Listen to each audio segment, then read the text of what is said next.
Hello అండి, welcome back to our channel Achyuta kitchen for you. ఈరోజు broccoli curry చేశాను. ఇది చపాతీలోకి, రైస్లోకి, ఉత్తినే కూడా తినడానికి చాలా బాగుంటుంది. తప్పకుండా ట్రై చేయండి. బ్రోకలీని తీసుకుని ముక్కలుగా కట్ చేసుకుని వాటర్లో వేసుకోవాలి. అవి సెపరేట్ చేసుకుని వాటర్లోంచి సన్నగా ఉన్న కాడలు లాంటివి కూడా చిన్న ముక్కలుగా కట్ చేసుకోవాలి. చాలా సాఫ్ట్గా ఉంటుంది ఇది. కాడలు కూడా సాఫ్ట్గానే ఉంటాయి కర్రీలో. మరుగుతున్న వాటర్లో వేసి స్టవ్ ఆఫ్ చేసేయాలి. ఇవి చాలా తొందరగా సాఫ్ట్గా అయిపోతాయి. మరుగుతున్న నీటిలో వేసిన తర్వాత మూత పెట్టి స్టవ్ ఆఫ్ చేసేస్తున్నాను. మూత తీసి చూస్తే చల్లారిన తర్వాత సాఫ్ట్గా అయిపోయాయి. ఇవి ఒక జల్లెడి గిన్నెలో వేసి వాటర్ తీసేసుకోవాలి. ప్యాన్ పెట్టి కొద్దిగా ఆయిల్ వేసి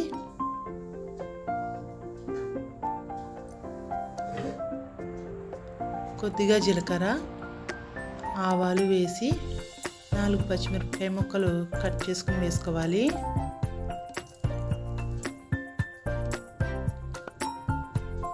ఇవి వేగిన తర్వాత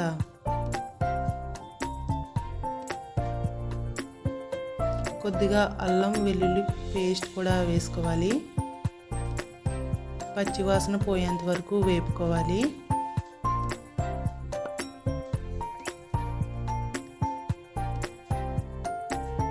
ఈ పేస్ట్ కూడా వేగిన తర్వాత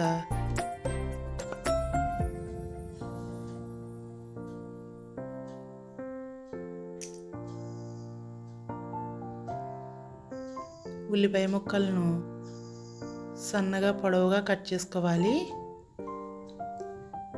మీకు సన్నగా ఇష్టం లేదంటే చిన్నగా కట్ చేసుకున్నా పర్వాలేదు. చపాతీలోకి అయితే ఇలా సన్నగా పొడవుగా కట్ చేసుకుంటే బాగుంటాయి చపాతీతో తినడానికి. ఉల్లిపాయ ముక్కలు మొత్తం వేగిన తర్వాత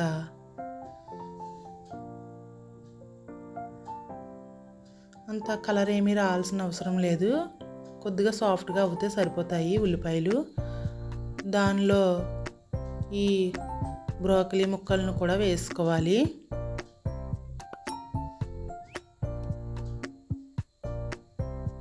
ఇవి చాలా తొందరగా సాఫ్ట్గా మగ్గిపోతాయి. ఎంతో టైం పట్టదు కర్రీకి. కర్రీలో వేయగానే కరిగిపోయినట్టుగా అయిపోతాయి.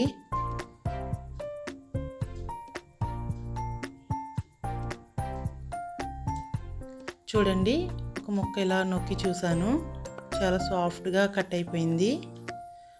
అలా కట్ అయిన తర్వాత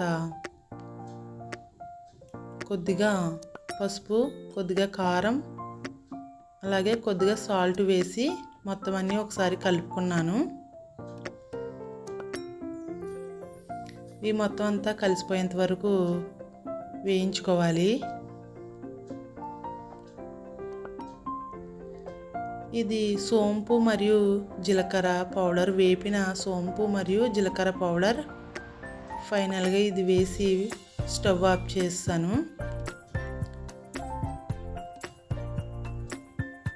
ఇది ఆప్షనల్ అండి, మీరు గరం మసాలా పౌడర్ అయినా వేసుకోవచ్చు.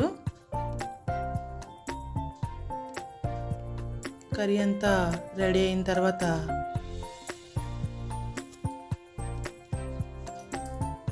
ఒక సర్వింగ్ బౌల్లోకి తీసుకున్నాను.